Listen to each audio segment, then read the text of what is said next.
Bonjour à toutes et tous, nous sommes en direct sur Brut, à proximité de Paris, à Saint-Denis. C'est donc au nord de Paris, à quelques pas de la capitale, où vous voyez actuellement à l'image quelque chose d'assez impressionnant que je voulais partager avec vous ce matin sur Brut. C'est ce camp de réfugiés, de migrants qui se trouve ici, où depuis plusieurs semaines maintenant, en pleine période de confinement, en pleine période presque hivernale, les températures ce matin tournent aux alentours de 10 degrés, et bien plusieurs milliers de personnes vivent ici.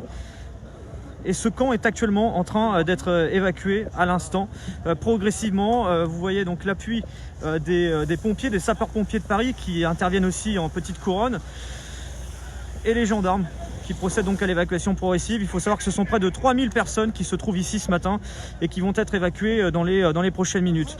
La plupart des personnes ici sont de nationalité afghane. On a aussi des Soudanais, des Érythréens qui vivent ici. Et il y a des dizaines de bus, on ira voir ça dans quelques instants, qui sont en train de procéder à l'évacuation progressive des personnes qui sont ici. En priorité les familles, parce qu'il y a aussi beaucoup de familles, des femmes avec des très jeunes enfants. Moi je suis présent depuis hier soir, on vous propose d'ailleurs une story sur Brut officiel, où vous pouvez revoir quelques images où il y a eu des distributions alimentaires, et j'ai pu m'apercevoir ici qu'il y avait, eh bien, de nombreuses familles qui étaient présentes. Alors on est à Saint-Denis ici, et vous voyez, donc tout le monde est en train de préparer progressivement ses affaires, son sac. Et c'est aussi une réalité qu'on voulait vous partager, une réalité de Paris, de la région parisienne, mais aussi de certains endroits en France où il y a ces camps qui s'installent et où vous avez ces plusieurs milliers de personnes qui vivent dans des conditions extrêmement difficiles. Des conditions, vous l'avez compris, qui sont presque hivernales depuis plusieurs semaines maintenant. Alors heureusement, il y a un gros travail des associations sur le terrain pour permettre à toutes ces personnes de pouvoir se vêtir, de pouvoir se nourrir et de se loger dans des conditions de fortune. Vous imaginez bien, avec ces tentes qui sont ici, il y a des feux de camp qui sont également allumés ici et là, vous pouvez voir, pour permettre aux personnes de pouvoir se réchauffer.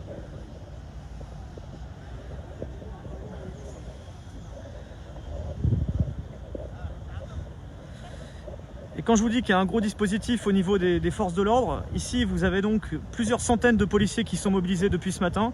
Vous voyez donc là, je crois que ce sont les CRS qui sont juste là, qui sont sur les côtés. Et vous avez toutes ces tentes voilà, qui sont là, qui sont positionnées ici même, les personnes qui sont en train progressivement de faire leurs affaires, d'essayer de récupérer quelques affaires pour pouvoir essayer de repartir progressivement.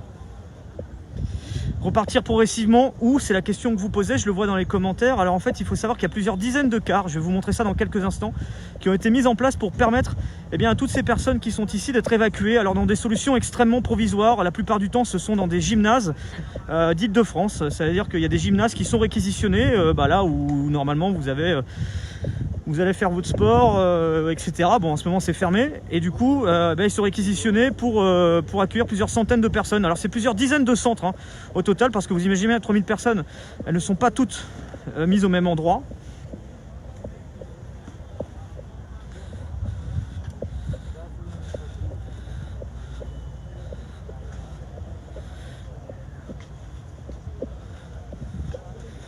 Donc là, vous avez également l'aide d'associations qui sont là pour essayer de récupérer des affaires, pour récupérer des tentes également, vous le voyez juste ici.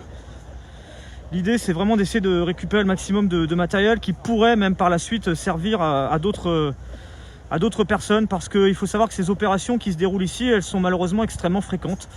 On est près de 70 opérations d'évacuation comme celle que je suis en train de couvrir ce matin depuis ces dernières années. Alors le problème de ces camps n'a fait qu'évoluer en termes géographiques, c'est-à-dire qu'il y a quelques mois maintenant, on avait le préfet de police, Didier Lallement, qui avait dit « je ne veux plus de camps sur Paris ou autour de Paris ». C'est-à-dire qu'il y avait beaucoup de camps qui se trouvaient au niveau de la porte de la Chapelle, porte d'Aubervilliers, vraiment dans le nord parisien. Tous ces camps-là ont été démantelés ces derniers mois, mais les camps ne sont peut-être plus à Paris, mais ils sont un peu plus haut. C'est-à-dire que la même situation qui était à Paris, elle s'est en fait simplement déplacée. Elle s'est déplacée de quelques kilomètres au nord de Paris, donc aux alentours de Saint-Denis. Je vous disais, le dispositif de police qui est extrêmement conséquent, vous allez le voir à l'image ici, énormément donc de CRS mobilisés.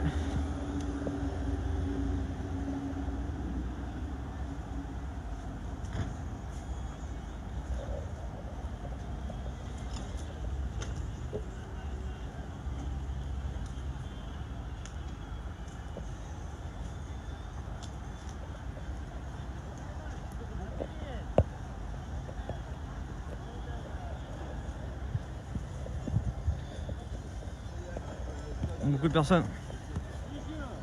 Bonjour.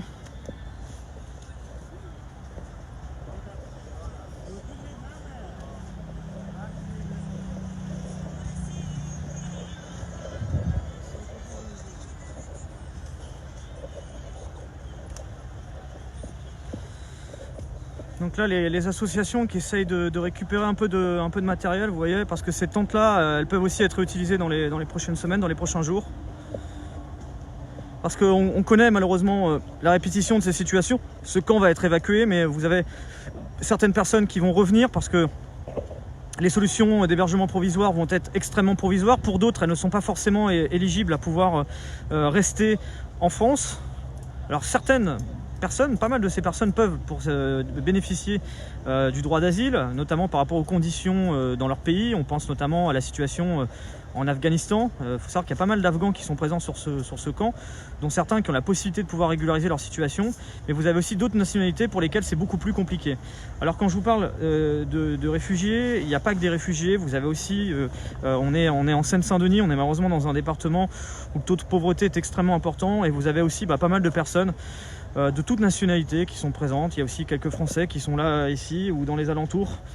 Autour de ce camp de fortune où tout le monde se retrouve ici. Et ça a permis aussi, on voit aussi par exemple le soir des familles, des personnes qui ont pour certaines un logement, qui vont venir ici pour se nourrir. Parce qu'en fait, vous avez des distributions alimentaires. Vous avez des distributions alimentaires sur place chaque midi, chaque soir, pour permettre aux gens de se nourrir ici. Alors ce qu'il faut savoir, c'est que ces distributions alimentaires, elles ne sont pas effectuées par l'État. Ce sont des associations, des collectifs qui sont financés par vos dons finalement et qui vont distribuer des milliers de repas chaque soir. Et il faut savoir que finalement vous n'avez pas que ces réfugiés de ce camp qui viennent aussi. On a aussi des personnes qui vivent à Saint-Denis, qui ont un logement dans des conditions extrêmement précaires, mais qui viennent quand même parce que voilà, il y a les difficultés financières assez importantes et la difficulté de pouvoir se nourrir décemment, et donc ils bénéficient aussi de ces distributions que vous pouvez voir.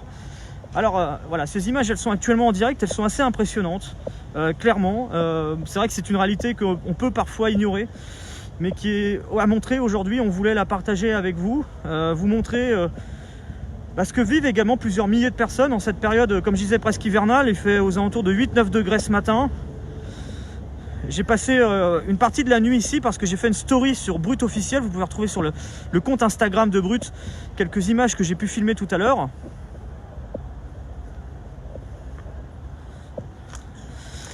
Et hier soir au niveau de la distribution, et c'est vrai que voilà, on se rend compte en pleine nuit, les conditions sont extrêmement dures. Et là je vais vous montrer une autre partie du camp. Alors il y a une partie qui a été incendiée ce matin, il y a les pompiers qui viennent d'intervenir il y a quelques minutes, vous le voyez à l'image.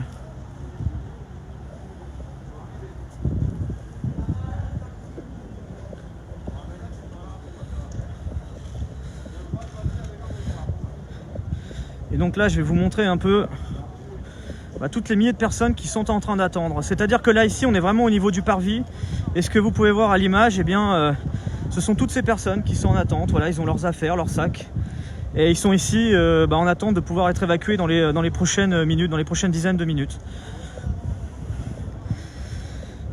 Alors la plupart ne savent pas réellement où ils vont aller, hein. C'est-à-dire qu'on leur dit pas dans quelle ville ils vont. Ils montent dans un bus et chacun est amené dans des centres d'hébergement différents. Alors la priorité ce matin, c'est celle des familles, c'est-à-dire que vous voyez beaucoup sur ces images de jeunes hommes, mais il n'y a pas que ça, il y a aussi beaucoup de femmes, beaucoup de familles avec des jeunes enfants, et ces personnes-là ont été évacuées en priorité, vous l'imaginez bien, assez tôt ce matin.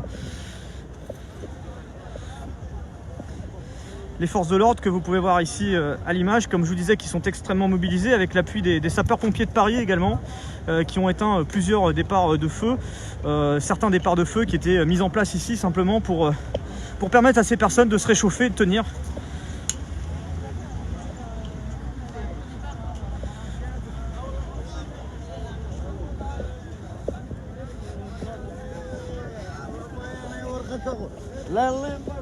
Il y a des distributions ici.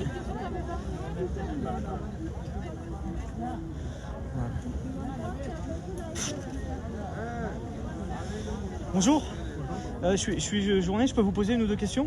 Oui. C'est possible? If you Parlez un peu en français? Ouais. Je peux vous filmer ou pas? Je suis sur Facebook, sur Brut, un média en ligne, c'est possible? Je peux vous montrer? Sur mon visage, non. Pas votre visage, ok, pas de souci. Vous venez de quel pays? Je viens d'Afghanistan. Depuis combien de temps? Donc je dis aussi pour ceux qui viennent, enfin qui écoutent peut-être si vous entendez mal. Ce monsieur dit qu'il est d'Afghanistan. Vous êtes en France depuis combien de temps? Depuis 2 ans. 2 ans. Comment ça se passe pour vous ici? Pour moi, c'est bien parce qu'en instant, c'est pas bien parce que ça fait 18 mois que je suis en dehors. Je dormais. Parce qu'il y a beaucoup de gens, ils sont de Dublin. Quand ils sont donnés l'hébergement, ça fait 1 semaine, 2 semaines sans gare, ils s'en sortent deuxième fois. Après, ils sont bien, ils ont dormi dans le trottoir. Ça, c'est très dur pour les gens. Et si vous connaissez ce regard, ça, c'est la manger. Ça, c'est les associations qui distribuent ça. Hein. Oui, c'est important c'est de les associations, c'est de donner aider pour les gens. C'est quand les gens sont malades et quand ils appellent pour pompier, ça fait 5 heures, ils attendent juste pour le pompier. 5 heures pour attendre les gens. Ouais, 5 heures, 4 heures, il n'y a pas de pompier. Et vous, depuis 2 ans, vous vivez dehors? Moi, non. Comment ça se passe? C'est-à-dire là, aujourd'hui, vous êtes dans ce camp.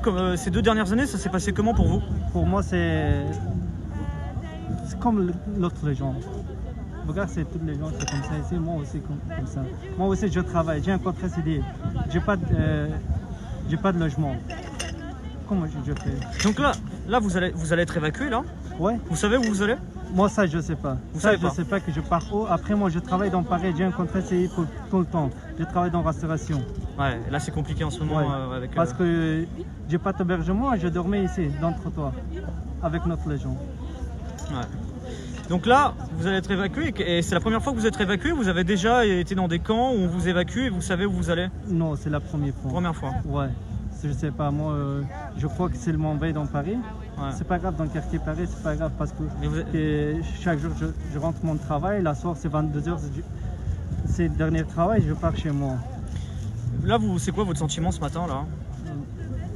On est senti bien parce que les gens sont très très contents qu'ils sont par ici, ils sont pas dormis dans la rue, ils sont dehors dans le foyer. Ouais. Ils sont très contents. Ouais, très bien. Bah, en tout cas, je vous souhaite bon courage, monsieur, Merci et j'espère vraiment plein de bonnes monsieur. choses pour la suite. Merci beaucoup, Merci. bon courage. Donc, je vous résume un peu ce que disait ce monsieur à l'instant, parce que je ne sais pas si vous l'avez forcément bien entendu. Ce monsieur dit qu'il vient d'Afghanistan, ça fait 2 ans qu'il est ici. Il essaye de vivre un petit peu partout ici et là. Il a un travail, il travaille dans la restauration, mais vous imaginez bien qu'en ce moment c'est un peu compliqué pour lui. Et voilà, c'est la première fois qu'il est évacué, il ne sait pas du tout où il va être. Il est content d'être évacué parce qu'il dit que les conditions ici sont compliquées pour vivre, que quand on a besoin des pompiers, tout ça, c'est très long quand on est malade, quand on ne se sent pas bien, mais heureusement qu'il y a le travail des associations pour permettre de nourrir chaque personne. Donc ça, c'est ce que disait ce monsieur à l'instant. Donc là, vous voyez, il y a pas mal, il y a aussi du matériel qui va essayer d'être récupéré parce que, comme je vous disais, ces situations-là, malheureusement, elles se répètent. Et les personnes qui vont être évacuées ici, bah, ça va en appeler d'autres. Il y en a d'autres qui vont probablement arriver ou d'autres qui vont probablement revenir ici. Et donc, tout ce matériel qui est là, toutes ces tentes, elles vont être récupérées par les associations qui vont les réutiliser dans les prochains jours. Alors, on va peut-être essayer d'avoir quelqu'un au niveau des associations avec... J'essaie de voir. Yann Monzi. On est en direct sur Brut, bonjour, ça va? Je peux te poser quelques questions? Ah bah tu peux. On a l'habitude de se croiser, hein, c'est pour ça qu'on se tutoie, parce que c'est vrai qu'on a fait pas mal de reportages ensemble, que ce soit à Calais, à Porte de la Chapelle, etc. Est-ce que tu peux peut-être un peu nous expliquer ce matin comment ça se passe ici? Ah bah j'ai jamais vu ça, hein. 70 démantèlements à Paris, le démantèlement de la jungle de Calais, et là c'est du grand n'importe quoi. Ça décoince pas depuis ce matin, on est complètement bloqué. Et ça sort au compte-gouttes, donc je pense qu'on est là pour 3 semaines. J'exagère un peu, mais on a quand même gardé les tentes, histoire que si jamais ce soir, eh ben on est encore là, on puisse quand même dormir dans les tentes. C'est du grand n'importe quoi. On peut peut-être marcher un peu ensemble, ouais, que tu puisses nous montrer un peu les tentes. Je rappelle, hein, Yann Monzi, tu es donc président, c'est ça, hein, de cofondateur, ouais, on dit ça, cofondateur de l'association Utopia, ouais. Et vous venez en aide aux réfugiés, aux migrants qui sont de passage en France. Ouais, c'est ça, on essaye de les équiper en tente, en duvet, en couverture, que ce soit ici à Paris, à Calais, à Rennes, à Tours ou je ne sais où. Voilà, on essaye d'aider les populations primo-arrivants et de façon à ce qu'ils arrêtent de dormir sans rien, avec des tentes, des couvertures et des duvets. Et là, on essaye de récupérer ce matériel-là pour pouvoir continuer notre travail. Par contre, on a un ordre de préfecture comme quoi on ne pourra pas récupérer le matériel. Un ordre... on a quand même stocké pour dire vous ne pouvez pas nous laisser sans repartir. On parle très franchement. C'est-à-dire que là, le matériel, ça c'est. Moi, j'étais présent hier soir. Le matériel qui est présent ici, vous l'avez ramené essentiellement pour des familles avec des jeunes femmes, des enfants en bas âge. Moi, j'ai vu des petits gamins qui avaient 2-3 ans. Enfin, c'est hyper touchant. Vous leur avez permis de pouvoir être hébergés ici hier soir. Ouais. Et le matériel qui est là, c'est-à-dire les centaines de tentes qui sont ici, elles vont être quoi? Elles vont être jetées, c'est ça? Ça va partir à la poubelle. D'après ce que nous a dit le préfet, en fait, on ne pourra rien récupérer. On a, nous, bien sûr, des protocoles de désinfection Covid. Hein. On est habitués, on travaille, on récupère le matos, on désinfecte tout. Par contre, on a besoin de ce matériel, c'est l'argent des citoyens. C'est eux qui ont payé ça. Et là, on a eu, pour information, qu'on ne pourrait pas récupérer le matériel. C'est tout simplement un scandale. Bon, c'est pas le premier, on est habitué, mais c'est tout simplement lamentable. C'est assez impressionnant, je pense, pour ceux qui nous regardent peut-être ce matin. Alors, toi, tu en as un peu l'habitude, moi aussi. C'est vrai que c'est la 70e, je crois, à peu près, en l'espace de... C'est ça 66 66, nous on est plutôt autour de 70. La 70e évacuation définitive. C'est pour ça que ça nous fait pas mal rire. Et on sait très bien que dans quelques semaines, ça va recommencer, comme à chaque fois, et que le sort de ces populations ne sera pas réglé. Alors, c'est vrai que j'expliquais il y a quelques instants dans le live que le préfet de police Didier Lallement avait dit on veut plus de camps sur Paris. C'est-à-dire, il y a eu pendant de longues années, il y a eu avenue de Flandre à Paris, ensuite ça a été décalé porte de la Chapelle, porte d'Aubervilliers, et puis il a dit bon, on veut plus rien sur Paris ou autour de Paris. Mais finalement, le problème, il s'est que décalé de quelques kilomètres, c'est ça? C'est ça, on repousse, on invisibilise ces populations, mais par contre, on ne règle pas le problème. On essaye de le cacher sous le tapis. Et c'est ce qu'on voit, hein. Nous on avait référencé hier 200 familles, donc qui représentent plus de 350 personnes. Donc c'est un truc de dingue en fait. Et ça continue tous les jours de l'année, tous les jours, tous les soirs, on continue à mettre des centaines de personnes à l'abri. C'est tout simplement insupportable. Et ces gens qui ont le droit d'avoir un hébergement, aujourd'hui se retrouvent comme ça, sans rien. Et là, donc du coup, c'est quoi la suite pour eux? Il y a des bus, hein, je les montre à l'image actuellement. Ils vont où ces personnes après quand ils montent dans les bus? Alors il y a des gymnases qui sont apparemment prévus pour une grande partie de ces populations, même si les gymnases font polémique et sont des nids à Covid. On le sait très bien, ça a été référencé par MSF qui a fait des tests dans les gymnases pendant la première phase du confinement en mars. Et nous, on a demandé des hôtels. On sait très bien que les hôtels sont vides en France aujourd'hui. On a demandé à ce qu'il y ait des solutions pour ces populations en hôtel, en confinement individuel. Et on sait très bien que ça ne va pas se passer comme ça. Et que bien sûr, dans quelques semaines, l'Office français de l'immigration va passer dans ces gymnases, va regarder les situations administratives de toutes ces populations et va remettre 50% de ces populations dans les rues de Paris dans quelques jours. Mais alors, c'est-à-dire quoi quand ils sont mis dans les rues de Paris? C'est-à-dire quoi, qu'ils sont expulsables du territoire français théoriquement? Ah non, c'est des gens qui ne rentrent pas dans les cases, qui sont soit dublinés. C'est quoi dubliné, qu'on explique ce que c'est? Alors, peut-être pour ceux qui regardent. C'est des gens qui ont tout simplement laissé leurs empreintes ailleurs qu'en France et qui doivent aller faire leur demande d'asile dans le pays où ils ont laissé leurs empreintes. En Europe. Voilà, en Europe. Donc en fait, ces populations errent en Europe, de pays en pays, pour essayer de pouvoir se poser dans un coin de cette Europe qui ne veut pas d'elle. Donc là, 50%, c'est-à-dire théoriquement 50% des gens qu'on voit ici, on va les retrouver à nouveau, peut-être même ici, c'est-à-dire qu'il y a des gens qui sont évacués et qu'on retrouve dans d'autres camps plus tard. Ouais, sauf que ici ça va être sécurisé, ils vont mettre des cordons de CRS, et ils vont encore nous repousser plus loin dans Paris. On le sait très bien, hein, on est chassé depuis 4 ans, donc ça va continuer en fait, hein, et par contre le problème ne sera pas réglé. C'est toujours la même chose en fait depuis des années, il n'y a rien qui change? Il n'y a rien qui change, et que ce soit à Paris, à Calais, à Grande-Sainte, à Tours, à Lille, à Rennes, à Toulouse, c'est exactement la même chose, hein. Ces populations, on ne règle pas leur sort. On fait croire qu'on fait des grands coups de communication. Regardez, on met tout le monde à l'abri. Et puis derrière, en catimini, on remet toutes ces populations discrètement sur les trottoirs de nos villes. Et je dis ça, hein, justement, on est à quelques kilomètres de Paris. Alors, il est où le Stade de France? Je le cherche, mais je crois qu'il est juste derrière. Ah, il est juste derrière. Ouais, il est là-bas. Alors, on le voit pas d'ici, mais en fait, le Stade de France, il est juste derrière le pont. En fait, là, vous avez l'autoroute. On est à Porte de Paris, Saint-Denis, en fait. Donc, on est à quelques kilomètres. On est vraiment à quelques pas de Paris, hein. C'est 2-3 kilomètres au nord de Paris. Et c'est vrai que c'est quand on avait l'habitude de les voir dans Paris, dans le nord de Paris, il y avait l'avenue de Flandre, hein, qui était c'était en 2016. Et ensuite, après, à partir de 2017, ça s'est mis autour de la porte de la Chapelle, où il y a eu un centre, hein, il y a eu un centre d'hébergement qui avait été mis en place par la mairie de Paris, qui a été supprimé depuis. C'est ça.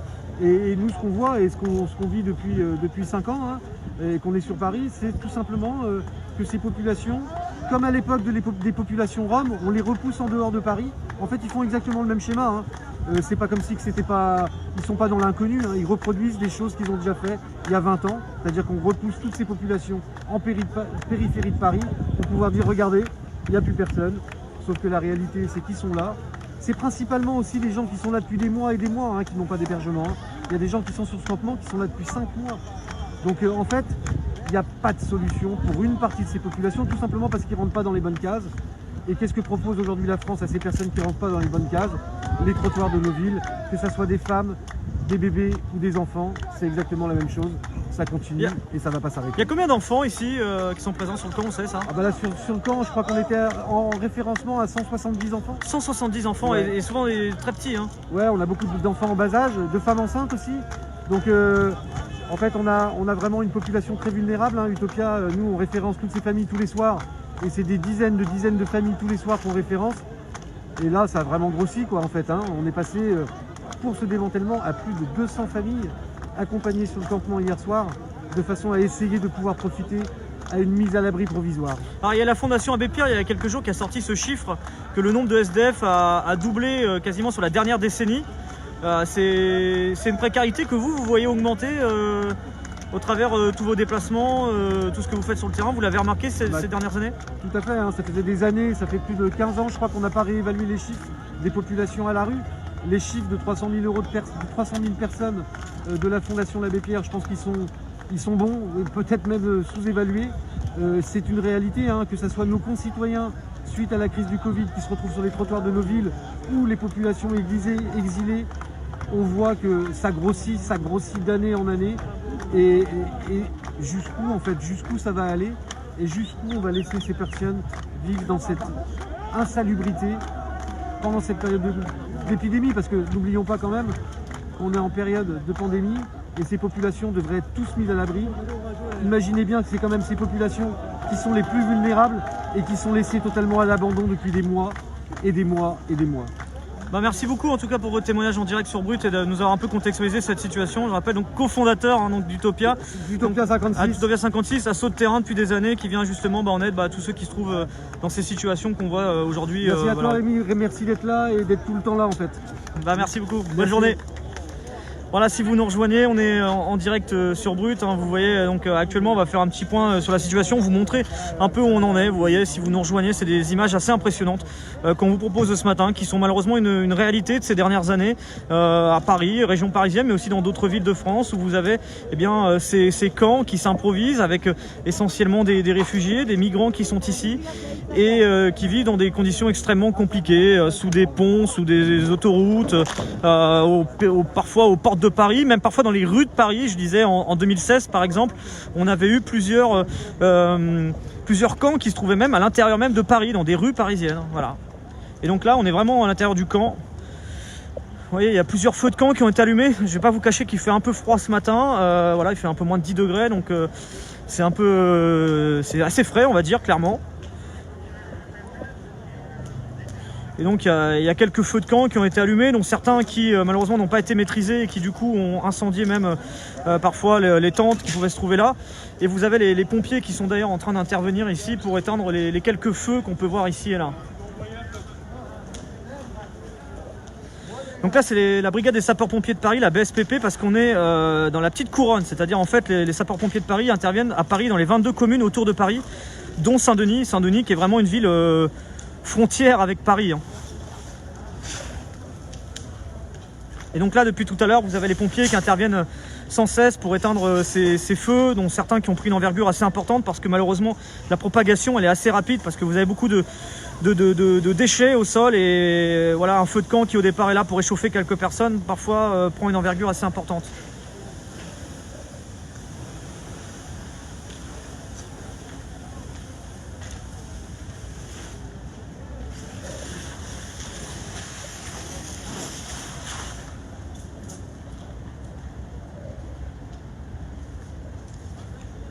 Alors, comme je vous disais, on est aux alentours de la 70e opération d'évacuation sur ces dernières années. celle-ci attire un petit peu particulièrement mon attention parce qu'elle semble quand même beaucoup plus longue, beaucoup plus compliquée, même en termes d'organisation. Ça a l'air assez difficile. On a vraiment clairement l'impression que ce matin, il n'y a pas assez de personnes qui sont présentes pour pouvoir évacuer ce camp. D'habitude, quand vous arrivez sur ce type de camp à 6 h du matin, vous avez l'ensemble des personnes qui se trouvent à l'intérieur, qui sont évacuées, qui sont en attente sur le parvis de monter dans des bus. Et là, vous voyez qu'il y a encore énormément de monde qui sont encore à l'intérieur du camp en attente.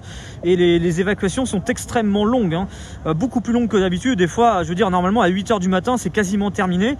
Alors, ça démontre aussi peut-être au-delà des difficultés organisationnelles, c'est le nombre de personnes qui sont présentes ici. Je vous disais, on a près de 3000 personnes qui sont présentes ici. C'est un chiffre qui est vraiment difficile à évaluer. Moi, comme je vous disais, j'ai passé une partie de la nuit ici. Et hier soir, j'ai participé à couvrir une distribution alimentaire. Il y a eu une distribution alimentaire sur place et ceux qui distribuaient les repas me disaient qu'ils ont distribué aux alentours de 2500 à 2600 repas. Donc vous imaginez un peu le nombre de repas distribués, sachant qu'ils n'ont pas pu en donner à tout le monde, qu'il y avait aussi des personnes, comme je disais, de l'extérieur des camps qui viennent, parce qu'il y a beaucoup de précarité. Voilà, on est dans un département en Seine-Saint-Denis où il y a des gens qui ont certains logements, mais qui ont malheureusement des difficultés de vie très importantes pour pouvoir se nourrir et la précarité qui s'est malheureusement accentuée en cette période de Covid-19 où beaucoup de personnes se retrouvent malheureusement avec des ressources très largement diminuées.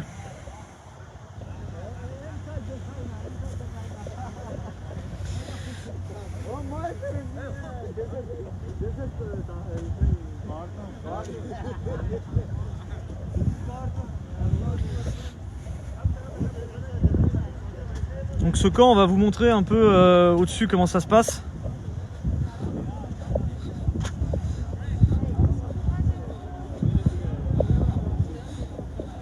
Donc là vous voyez les personnes qui sont ici sont essayer de faire leurs affaires progressivement et ils n'ont pas beaucoup de place, hein. Ils ont juste un sac qui leur est admis pour pouvoir monter dans les bus.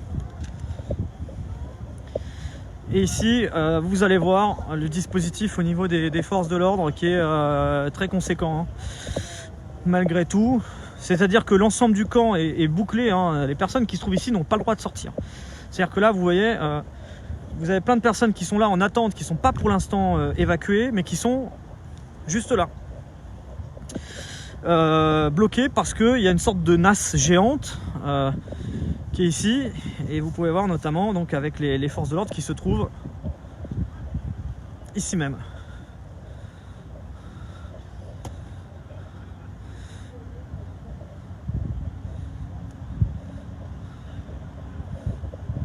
Et donc tout le périmètre autour est bouclé, c'est-à-dire que là, vraiment les personnes qui sont à l'intérieur ne peuvent pas sortir. Voilà, beaucoup de policiers, beaucoup de CRS qui sont notamment présents.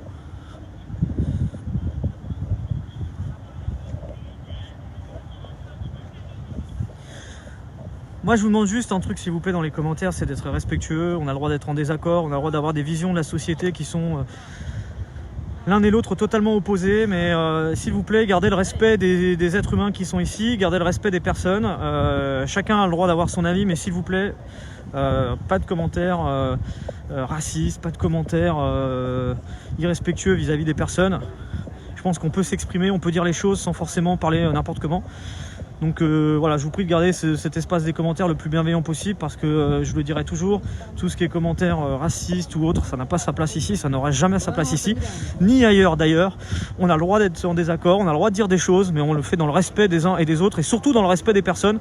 Je pense que c'est quand même hyper important, donc je compte sur vous pour garder cette bienveillance dans les commentaires qui est quand même majoritaire, mais voilà, il y a quelques commentaires que je vois, ça n'a pas sa place ici. Et je dis très clairement, c'est pas de la liberté d'expression dont on parle, c'est vraiment le respect des gens là. C'est respecter les gens, respecter les personnes, on n'insulte pas, on n'a pas de commentaires racistes ou autres, on reste respectueux. Je sais que c'est isolé dans le live, mais je tiens quand même à le dire parce que ça, voilà, c'est pas normal. Donc s'il vous plaît, exprimez-vous, votre accord, votre désaccord, votre avis, vous avez le droit de l'avoir. Il n'y a pas de souci là-dessus, mais on respecte les gens.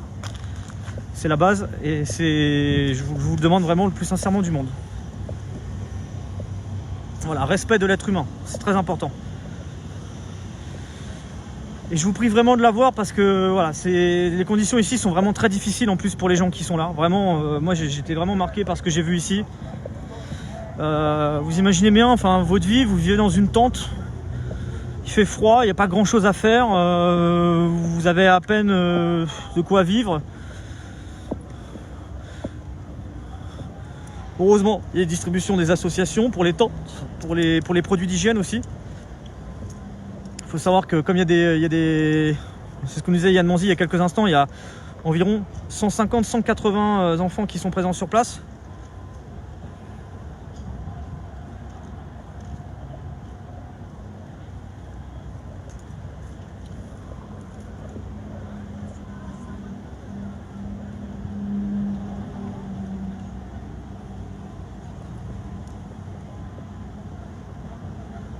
Merci à vous, en tout cas je vous dis bonjour, j'espère que vous allez bien, que vous passez malgré tout un bon début de journée. On se réveille donc en direct sur Brut et on vous montre un peu cette réalité.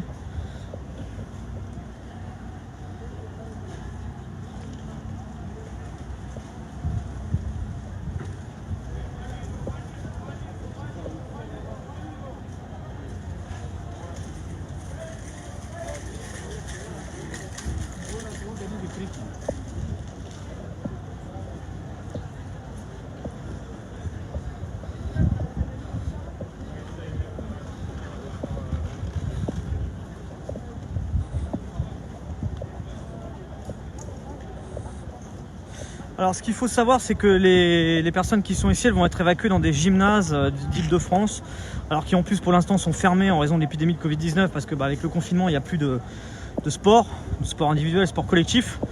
Donc du coup, ces gymnases ils vont servir pour pouvoir accueillir toutes ces personnes, souvent provisoirement.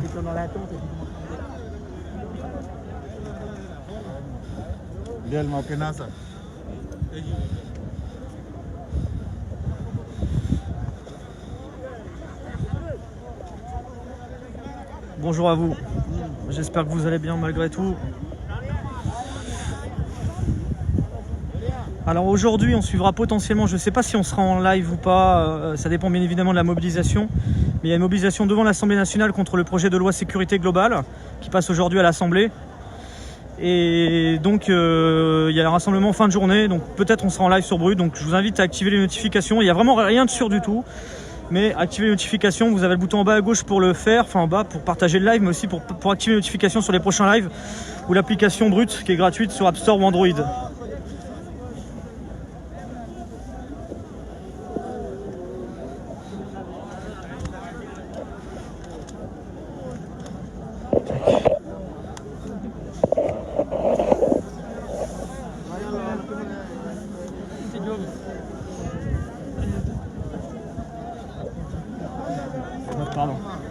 Pardon.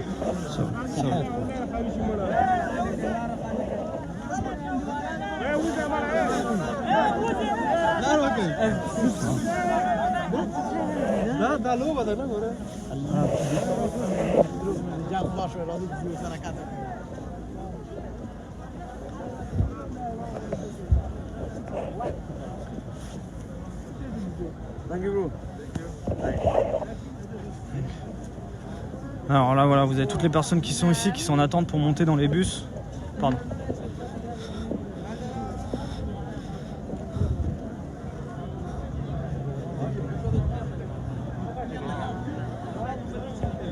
Voilà, donc là ça est un peu... Ah, la livraison, ok, je vais appeler un moment.